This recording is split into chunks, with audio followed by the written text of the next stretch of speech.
Why, hello everybody, and welcome back to episode 2 of the Choose Your Fighter series. I'm your host, SuperSex, today, and I'm going to bring you guys the 3 different tech tree battleships that are currently in World of Warships Blitz. So that means the Japanese, the Germans, and the American lines are the ones we'll be going down today, and we'll be going down today in kind of an overview-like review. So guys, just a few disclaimers before I jump into the material I have for you guys today. One of them, and the biggest one so far, is that this is not meant to be a critical and intensive review of each different line. It's meant to kind of give you an overview of the differences and slight differences and sort of similarities between the lines and how they do and how they play. So that way, for those of you guys who are interested in playing battleships, or if you're finished up with a battleship line and you're like, okay, so which one do I do next? This will give you guys a good key factor into what may fit your play style or the way you would like to play the battleship. And so that way you can go about your decision wisely, because we all know it takes time to grind through these lines, and the economy still isn't that necessarily great to necessarily say you can just spend your money all willy-nilly on trying out different lines. Some people are fine with that, some people aren't.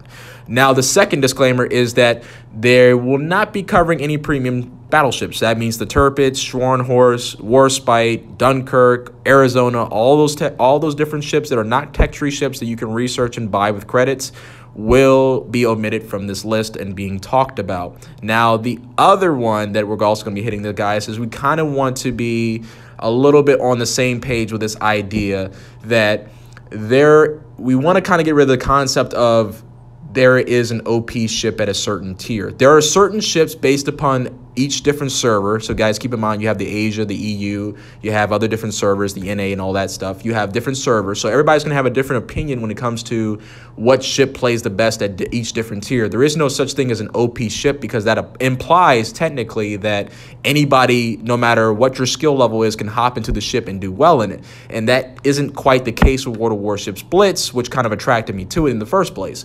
So, you know, any ship can go down just as easy as the next one. Now, let's hop into the lines really quickly here. We have the Japanese line, which is, of course, lower tiers. You don't really tend to notice any much of a difference. But when you get to the Congo, this is where things start to get interesting, because you start to get that cruiser-like speed at 30 knots. She is probably one of the best dreadnoughts at tier 5, honestly. You get a precise aim, which technically follows you throughout the whole line, giving you that good idea as to what the line does. Very great at maneuverability.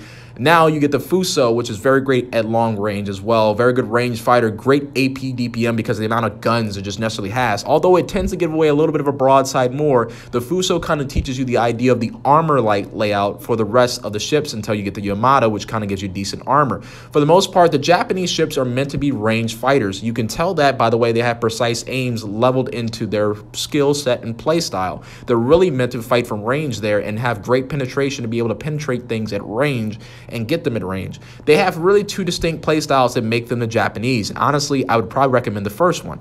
The first one is going to be the sleeper play style, that's the way Captain Thatch has dubbed it for me. The sleeper play style is where you play at range, you whittle down the ship to basically know the next any HP at all, and then you go in for the kill afterward. Then you also have the eraser type skill, which is basically where you go in, you try to get as many kills as possible. You play smart. It's not a YOLO tactic. You play smart. You go in, you kill as many ships as you can, and then when you sink, you sink.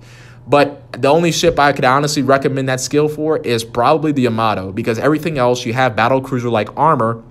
And therefore, for the Japanese line, that play style won't really work for you. So the sleeper play style is more likely what most Japanese captains would like to take. And then once you get experience with understanding what your ship's pros and cons are, you would probably want to maybe take an eraser play style every now and then, especially when you kind of get bored playing at range.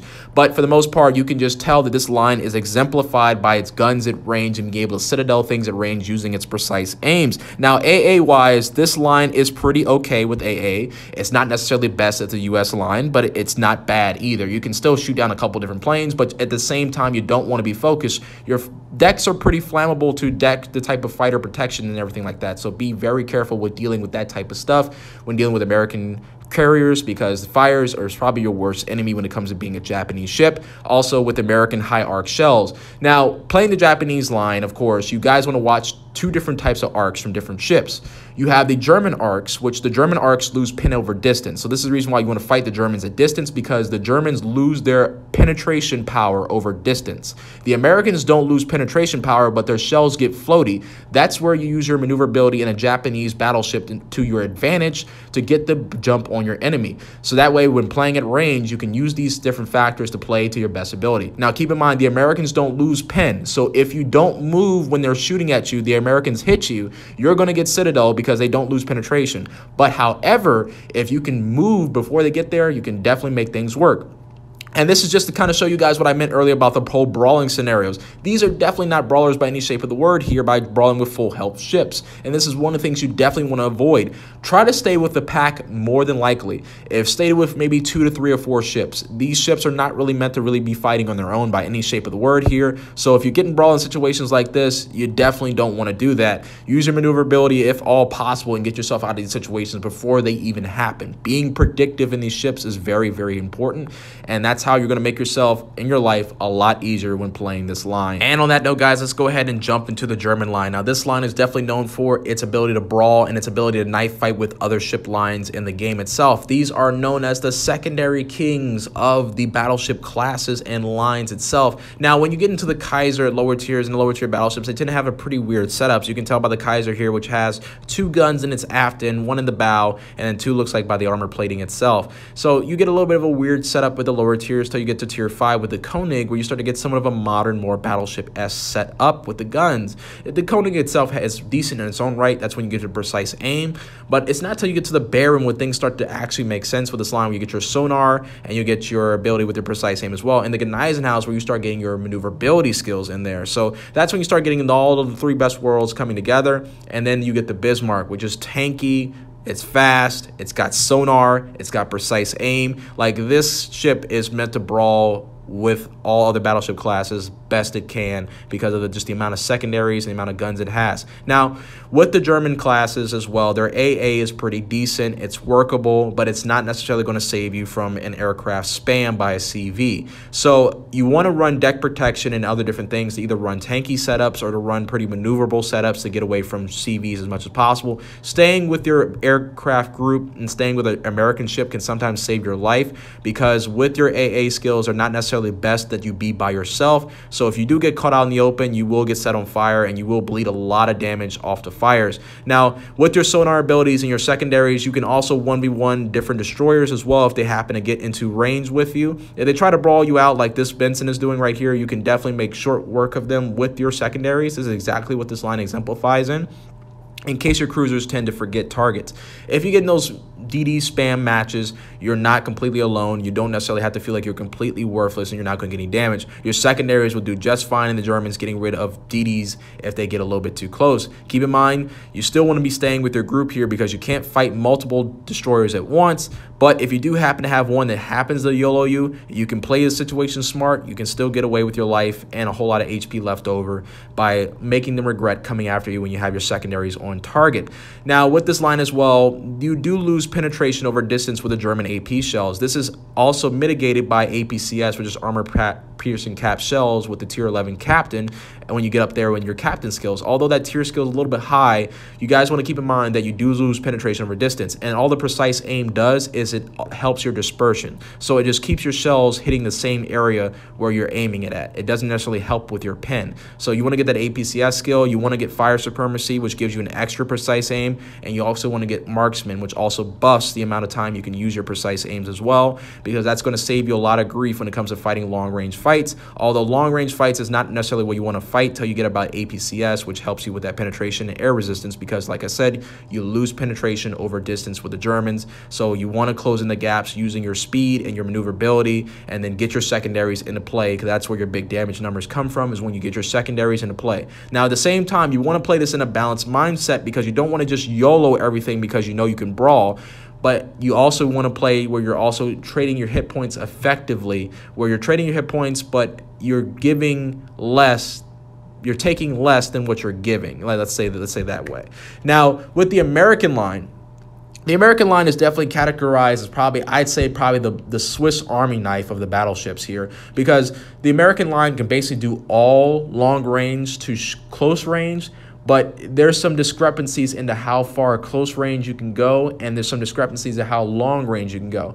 the Americans, for the most part, they can play long range, but their shells get floaty, unlike the Japanese. They do get a little bit floaty, so you do happen to have to lead the target a little bit more when it comes to long-range fights. Although the Americans can still do long-range fights pretty effectively, more effectively than the Germans that lose their penetration values over distance.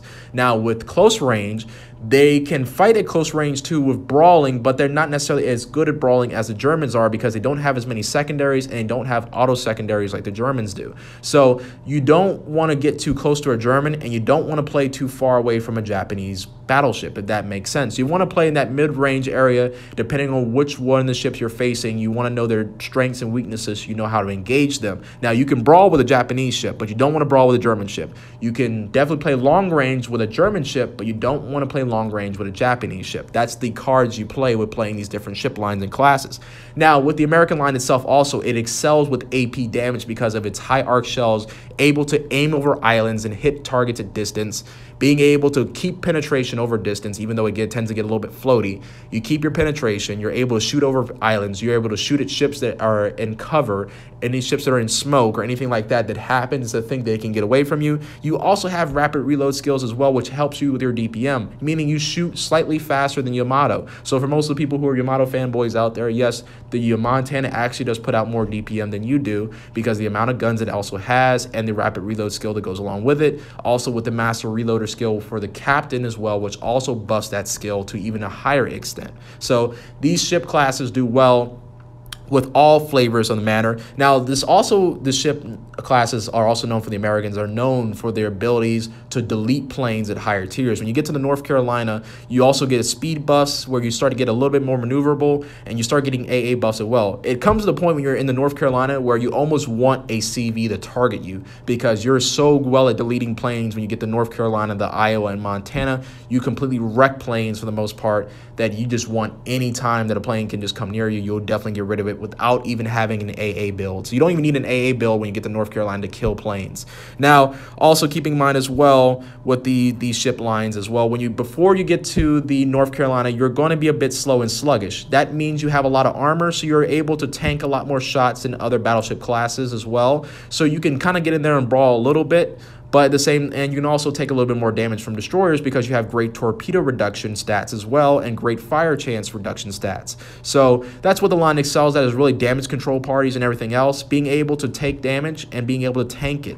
Tanky is a lot what this ship line is great at. It doesn't have the HP of the German classes, but at the same time, it has the armament and has the armor to be able to put up with the German class. The German class and the American classes are natural rivals in the game in that sense for that type of aspects because they have a lot of similarities in being able to be tanky, being able to have pretty good AA, being able to have pretty good guns and put out damage, being able to play close range, mid range.